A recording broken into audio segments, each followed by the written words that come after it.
Well, good morning. It's 9 o'clock and it's time for us to start this webinar. Welcome to everybody who's joined. This is the webinar on succession planning. I'm Brian Eaton and I will be presenting this webinar. We unfortunately only have a relatively short period of time. We've only got 30 minutes in which to go through what could be a very lengthy discussion. But we'll try and cover as much as we possibly can just to give you an idea of some of the concepts around succession planning and what needs to be considered when you're looking at succession planning. There is the opportunity for you to submit questions if you would like. It may well be that time will not permit us to answer the questions during the course of this presentation, but if you do submit your questions, certainly we'll get back to you after the close of the presentation and make sure that we've tried to address any concerns that you might have. So again, thank you for joining us, and we're looking forward to the next half an hour to spend with you. Now, as far as succession planning is concerned, we're going to cover some very fundamental principles as far as succession is concerned, what happens when succession fails, the interface between governance and succession, and this is an important aspect. So we're going to deal with governance, but only so far as it affects the elements which relate to succession. And then we'll touch on the transfer of wealth and values, particularly within family-owned businesses. Now, there are many topics which we could deal with, and each of these topics could be a presentation on their own. So we're going to have to deal with this at a somewhat superficial level, but hopefully we'll give you enough information to actually have an understanding as to what needs to be taken into account. What we're not going to address is issues like the corporate structures that you should have, the funding issues that affect specifically family-owned businesses, access to capital, the employment of family members, and even dispute resolution among family members. Those are all equally important topics and certainly worth considering at a future date. And whilst we're going to be focusing this presentation on family-owned businesses or family-owned and managed businesses, what is relevant is, of course, succession is relevant in any type of business, whether it's NGOs, whether it's educational operations, whether it's normal commercial operations, and even within an organization, within departments. Succession is an equally important discussion that should be considered. So many of the comments that would be made would apply equally to other types of businesses, other types of structures, but certainly most of our comments will be focused more specifically as far as the challenges facing family-owned businesses. Now, in some of the businesses and even family-owned businesses, there are additional challenges. And those are things like where the family-owned business is in the area of professional services, for example, where in addition to the normal considerations as far as succession, you would also have to be professionally qualified in order to take up senior positions within an organization. That just adds a different layer of complexity within a succession plan and certainly has to be taken into account. We're going to be dealing with family-owned businesses that run traditional types of businesses and are not in these specialized fields. Sometimes in areas like medical professions, for instance, it becomes very difficult to have succession within a family structure. And it is more often than not that there has to be an exit from that structure rather than a succession within the structure. But succession planning, whatever it is, has to be aligned with your governance structures, has to take into account and respect those governance structures, has to recognize within those governance structures the different levels of involvement, whether it be at shareholder level, whether it be at director level, exco level. So all of those things need to be taken into account. And that's the interface really between succession and your governance structures. It can be a very formalized process, and in many instances is a very formalized process involving not only the planner or the founder of the organization, but involving consultation with other members within the organization. It could be well documented. It could be a very, very disciplined process in terms of the way in which you go about it.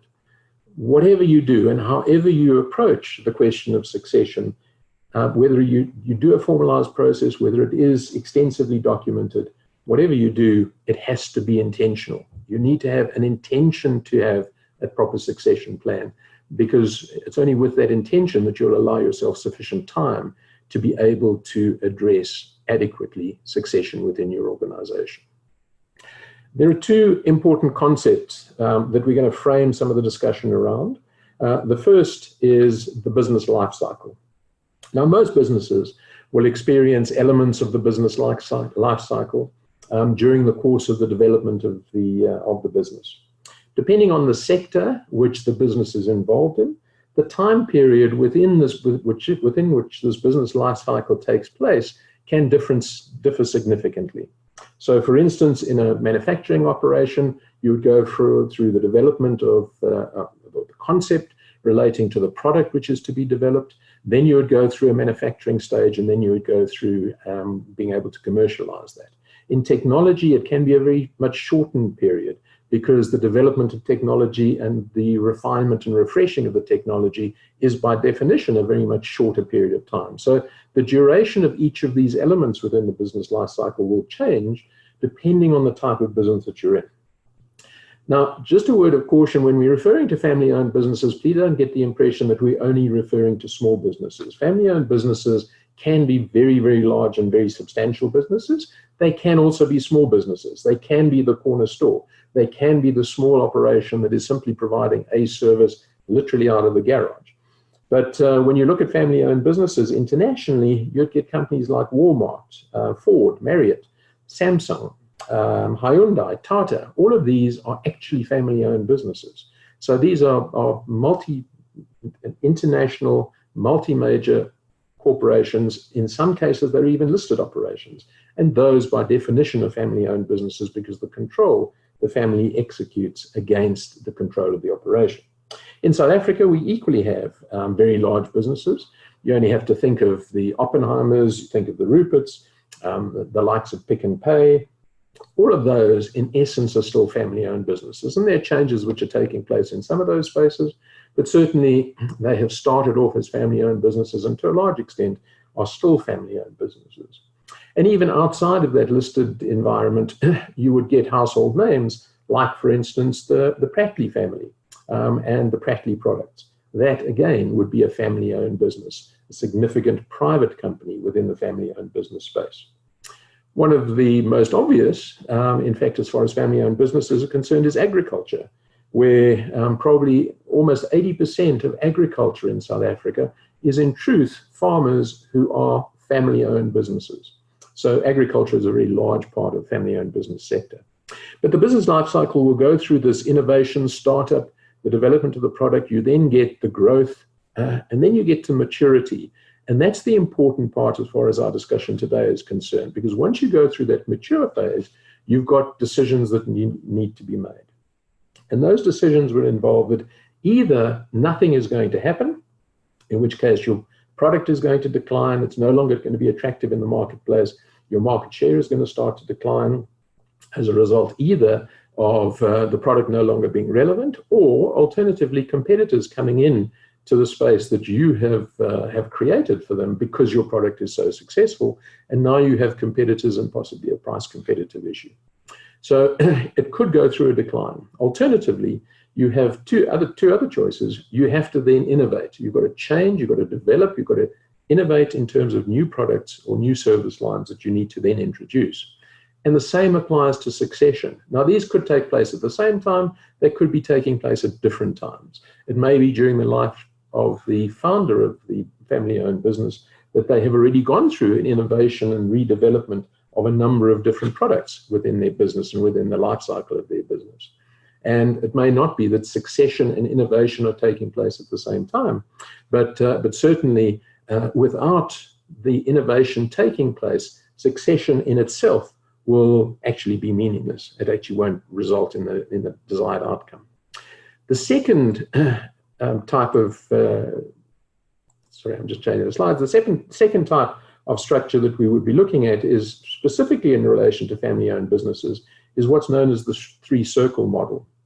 Now, the three-circle model, it's something which is specific to family-owned businesses. It was designed and developed by two professors at the Harvard Business School, just in order to be able to give a very simple graphic of some of the challenges that face family-owned businesses. So in the beginning, you'll end up with the family, the ownership of the business, and the management all confined within the same group of people. It may be one person in the family, it may be truly a family-owned business. So you're going to end up with no conflict between these three different levels of involvement within the family-owned business. As the business matures and develops, you will need to start bringing in additional expertise, additional skills. You'll start to have employees. And some of those employees you will want to have in management simply because you either lack the capacity or alternatively, you lack the necessary depth and skills within the family in order to continue to develop the business. So now you start to get the family who still controls most of the ownership in all probability, and then you have the management. And management starts to get involved and starts to look to what is their participation in the future as far as this business is concerned. Are they going to be entitled to have any ownership? And then you go to once this business is fully matured, and you have now these three different separations where you have ownership, you have family, and you have management.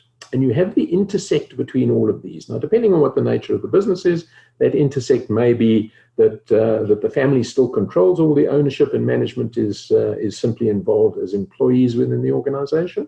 But here you have 7 different options where you may have family who have no involvement in management of the business, but they have a participation in ownership.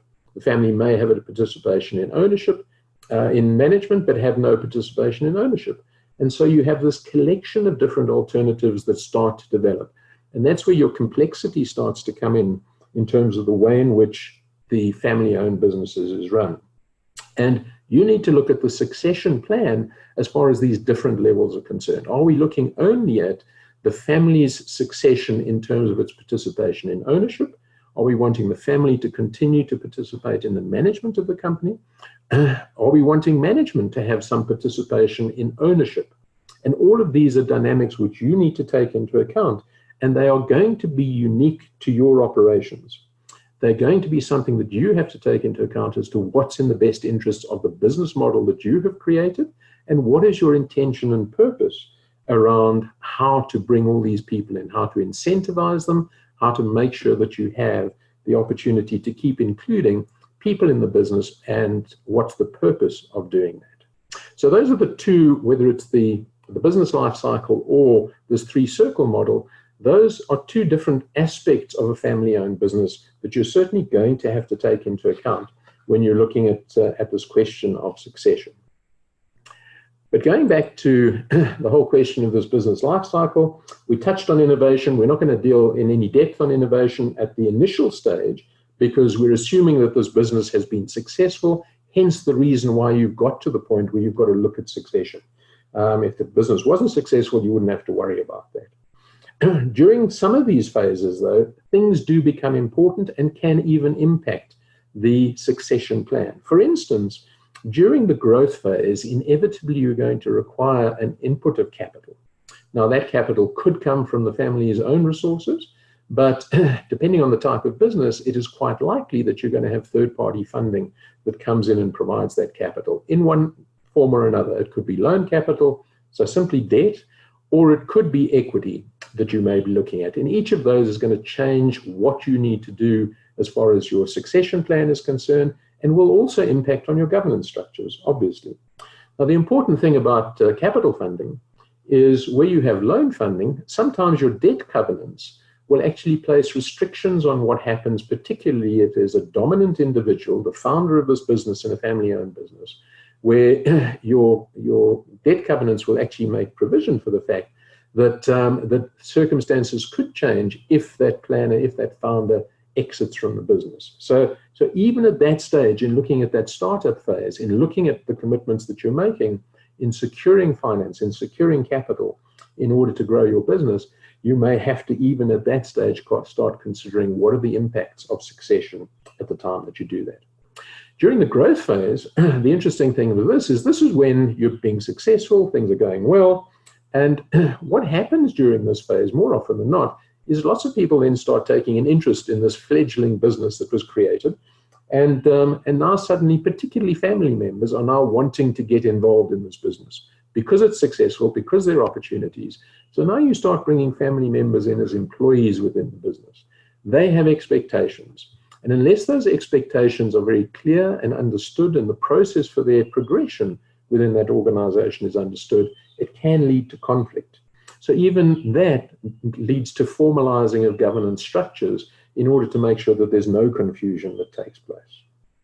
Once you get to the mature part of this business, that's when it becomes important. Whether it is the redesign of the product and services and that's the normal part of innovation, you've got to look at that, or whether it is simply that now the planner, the original founder, is now starting to look at an exit. And what is that exit going to look like? What is the founder's dependency on the business? So up to that point in time, they've been dependent on an income stream from the business. How are they going to extract value? How are they going to replace the income stream that they have had from the business up until that point in time?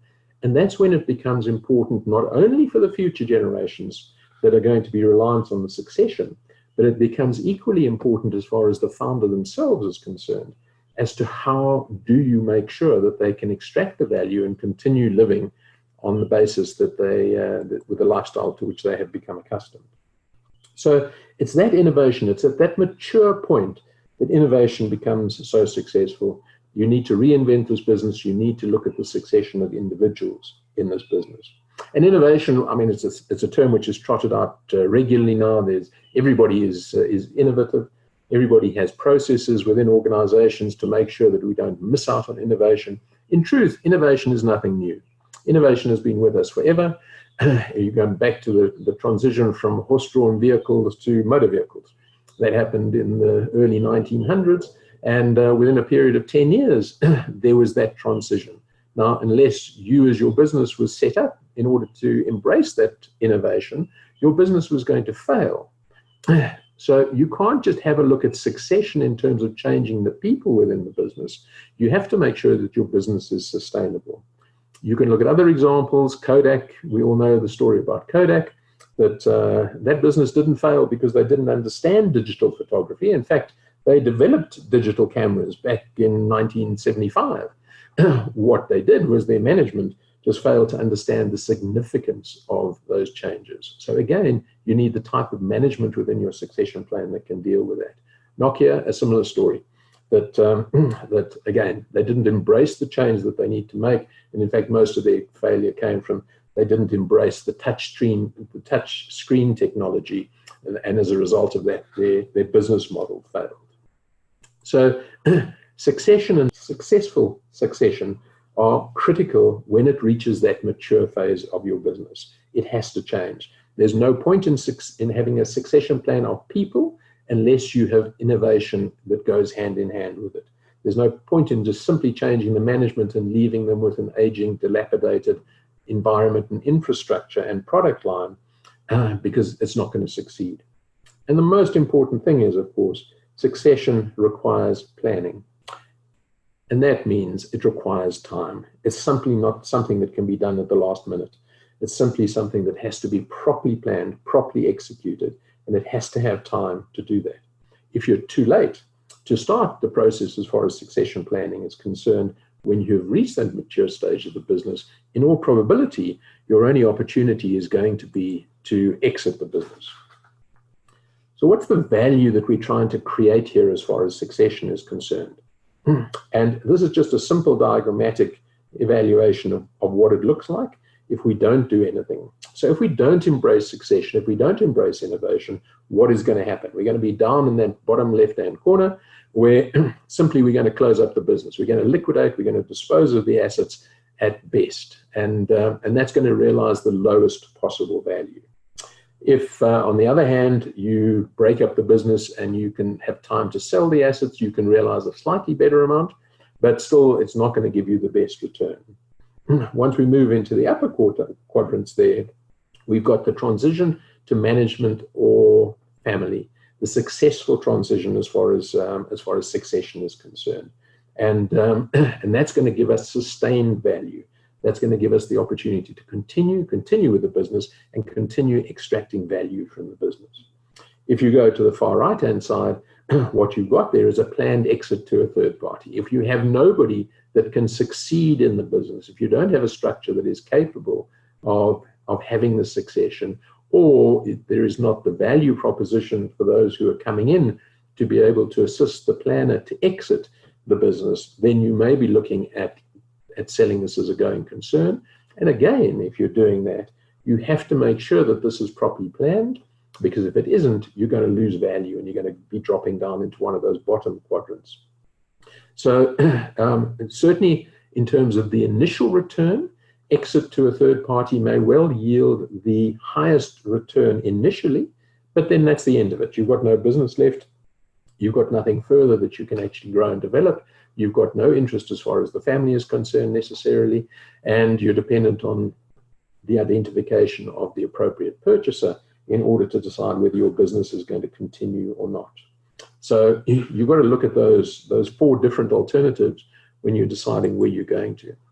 But we're assuming that we're looking at succession, a sustainable transition to within a family-owned businesses where the majority of the equity, the majority of the control is going to be retained by the family. And what's most important is this is about the sustainability of the business. It's not about the ego of the original founder of the business. That's not a good reason to continue with the business, is simply to say, I want this dynasty to continue simply because I created it. We have to make sure that, that there is a sustainable model in order for this business to continue and transition. And succession needs to be planned, but it can be forced. So death of the planner, death of the founder of this family-owned business could force the organization into a very rapid succession. And that is most often the most difficult things to deal with. When you've got, at the early stage during that growth phase that we looked at, if you've got the death of the founder, the death of the principal, that can be a very critical time as far as these businesses are concerned. But you've got to look at the viability of the business, and you've got to look at to whom are you trying to transfer this business. Is the family member that you're looking at, or the group of family members that you're looking at, do they have the sufficient skills, the acumen, the ability? Do they want to stay in the business? Is this something that, that they are interested in and truly committed to? Or do they believe that they are simply there because they want to carry on with the business, they want to carry on with the legacy, or they have become dependent on the business for their own stream of income? So you've got to look at what the purpose is behind that succession. And are you going to simply transfer ownership, or are you going to transfer management? And are you going to bring in third parties as far as management is concerned? So what's the purpose? And as importantly, what is the objective of the founder? Is the founder wanting to have nothing further to do with the business and extract themselves altogether? They would have been dependent for their income stream on this business up to this point in time. So that has to be replaced. So are they retiring? Are they reducing their involvement? Are they prepared to continue and provide direction into the future? So all of those things are important. If you don't do any of that, you're going to have to follow an exit strategy. You're going to have to make sure that as an alternative, you are focused on a realistic discussion about an exit and exiting the family from this business and making sure you realize as much value as you possibly can. So, and this is because either there is no succession or no obvious succession within the family, or you haven't provided sufficient time in order to plan for that succession. Alternatively, it could be that the founder actually needs to extract capital. They need money, and they have to extract capital, and the only way they can do that is by the exit to third parties. But the important thing is, even in the case of an exit, as in the case with succession, if you don't plan this soon enough, you will certainly lose value, and it's going to be a problem. But of course, the founder has responsibilities to both their own family members, but also the employees who have contributed to this business over the years. So how to exit? As I say, we're looking more at succession here than we're looking at exiting. So really, we're not going to deal with that, but it's important that that's properly considered as to how we're going to go about it. Governance, as I said at the start, governance is obviously important, and governance in itself and all the documents that go around governance all have to be taken into account. It has to add value to the organization. You've got these different levels of governance, whether it's shareholders, directors, executive management. All of those things become important, and the family's interaction with these also become important. So all of these things need to be taken into account, and your board of directors in a family-owned business, like any other business, has to be left alone to do what they're supposed to be doing, to do what they're tasked with doing. What's important in the family constitution is that will identify what the family's participation is going to be. How is the family going to participate in this future as far as, so the governance documents themselves are going to identify some of these issues. And that's why governance is an important part of succession. If we get onto the transfer of wealth, and there's a lot that's been written about this transfer of wealth, there's a huge amount which has taken place. The boomers, the baby boomers, who were born between 1946, just after the Second World War, and 1964, and have been in business during the time of huge economic growth that's taken place. They've accumulated wealth, and they're going to be starting to transfer that wealth. The boomers are now in their 70s, and they're starting to retire. They're starting to transfer wealth to the next generation. They're dying. And so, so there is a transfer of wealth that's taking place. The figures vary, and there's all sorts of different information which is out there, but certainly there is a time where wealth is being transferred at a rate which we haven't seen before. Now, the boomers as well have got used to this lifestyle that they've been living. So some of the contradictions that are coming in some of the figures that are being presented is that the boomers are starting to enjoy their lifestyle. They're starting to live longer because of developments in terms of medical science. And so in some cases, the boomers are actually using the money that the kids thought that they were going to get. But nevertheless, there is a substantial amount of wealth which is in the process and will be transferred. And the question, the big challenge to boomers is, how will the next generation deal with this receipt of funds? Are they going to be able to simply have the material security that they're looking for? What is their attitude to money? Are they living beyond their means? Are they making a contribution to the family's wealth? Because there's been little or no formal education on how to deal with money. How do you interact with money? How do you deal with these sorts of things? And it's a well-known saying that is inherited wealth has no idea how difficult it was to create. There will be tension between siblings. There will be tensions between families. There are dynamics within families. There are marriages and divorces. There are stepchildren. There are foster children. There are all sorts of dynamics within families. All of these things have to be taken into account as far as when it comes to transferring wealth. And this is a well-known saying, Fubu Gai Sangai, and this is the Laos family from Shanghai. And what that saying means, and it's a saying that you will be familiar with, is wealth never survives 3 generations. And that comes in various forms, clogs to clogs, gutter to gutter, you name it. There are any number of sayings, but it's exactly the same thing, that family money struggles to survive more than 3 generations. And so what does it mean if we fail to transfer this wealth properly? How do we know that we failed? What's the measure that we're going to use as far as failure is concerned? And the question is, so how many family businesses, whether it's family businesses or wealth within family structures, fail? And the frightening thing is that about 70%, specifically amongst family-owned businesses, 70% of those will fail to transition both their businesses and ownership in their businesses, management of their businesses, and in fact the wealth that's been accumulated in their families. And the reason is not because there's the structures were wrong, or the taxes ate into it, or the politics or wars, and all of these things can be reasons. Those are reasons sometimes outside of the control of the family, but there are other reasons. And the first thing is to understand, so what is family wealth?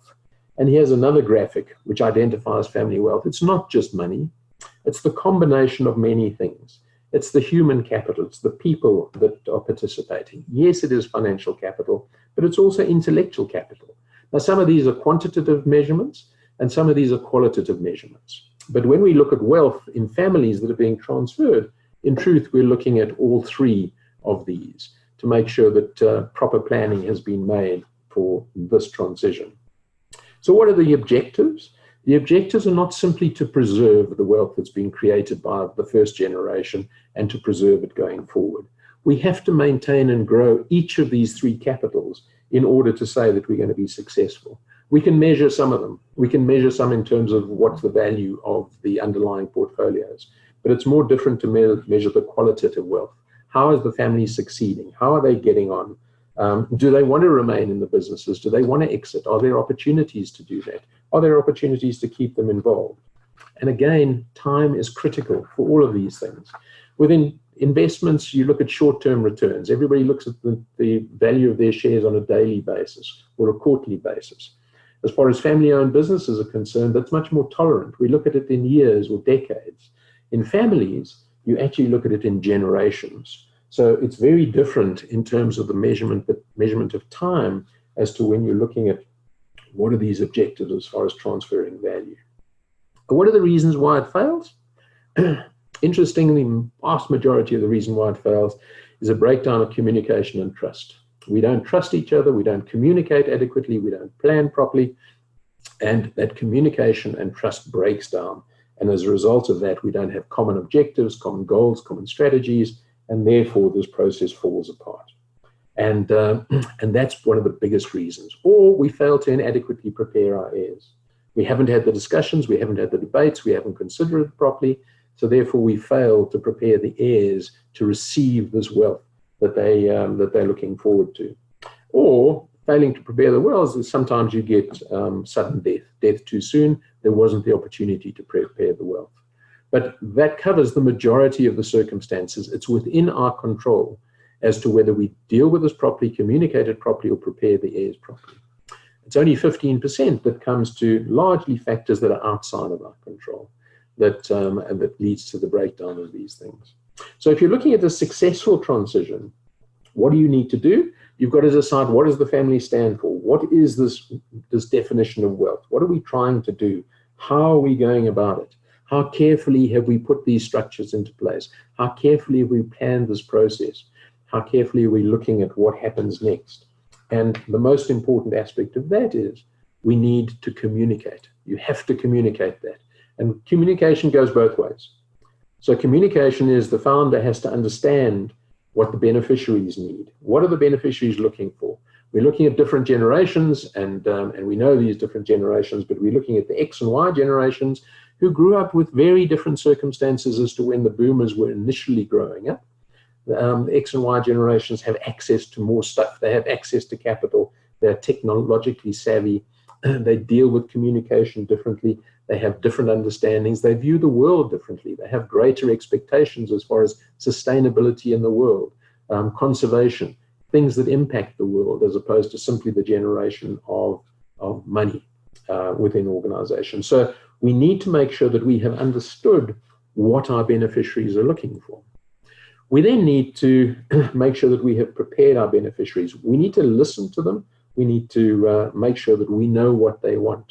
And then we've got to make sure that the beneficiaries understand what is their realistic expectation. Are they going to all be treated equally? If you've got 3 kids, are you going to treat them all equally? But each of those 3 kids, some has got 1, some has got 2, and one has got no kids. Are you treating them all equally? How are you treating grandchildren? You may have special circumstances where you've got a special needs beneficiary that is going to need additional care. So do you treat these beneficiaries equally or give them equivalent benefits? So these are things that you need to consider. And when do you start this discussion? And this is a huge debate. Some people don't want to have the discussion with their heirs because they don't want their heirs to have the expectation and therefore become dependent before they even get the funds. They don't want them to be within that generation that is going to simply rely on the money that's within the family structure and not help to create future funds. Or sometimes you just don't get the opportunity if there's sudden death that is going to affect that. So preparing the beneficiaries to receive this wealth is really important. It's equally important, and that's the responsibility of the beneficiary to make sure that they are also prepared. Beneficiaries shouldn't just sit back and think that this is going to come their way and they don't have a part to play in this. They have to make sure that they have prepared. They have to understand the structure. They have to be involved. They have to have an interest in what's going on. Otherwise, they're not going to be properly prepared. They're going to assume things that they shouldn't assume. And they should also assume, where do they fit in these 3 generations from gutter to gutter? If they're in the 2nd generation, they stand half a chance of that money succeeding them. But if they're in the 3rd generation, they better make sure that they've prepared themselves for the eventuality that they're going to run out of capital during their lifetime. Also, you've got to look, as a family, you've got to look at what the philanthropic values of the family are. Are those aligned? Does everybody share the same purpose as far as philanthropic values? We've seen much more in terms of philanthropy nowadays. And it's a matter of how do we transfer that as part of the value system to the next generation. And not everybody is a Bill Gates or a Warren Buffett, where they can support massive charities, but they have very specific views on how much or how little of their capital is actually going to transfer to their beneficiaries. They're going to send most of it to charitable organizations. So you need to make sure that we've adequately communicated all of that information. So one of the lessons that we've learned as far as this process is concerned, succession takes time. You're going to have to plan ahead. You must make sure that you've taken into account. You must look at what you're trying to do, whether it's succession in the family business. Is it just ownership? Is it management? Is it involvement as far as family members are concerned? And how do you make sure that you keep those other skills from non-family members?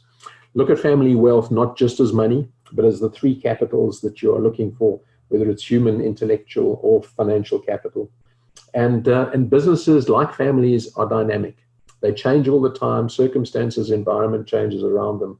And if you don't plan, you're going to end up as part of that 70% that is going to fail.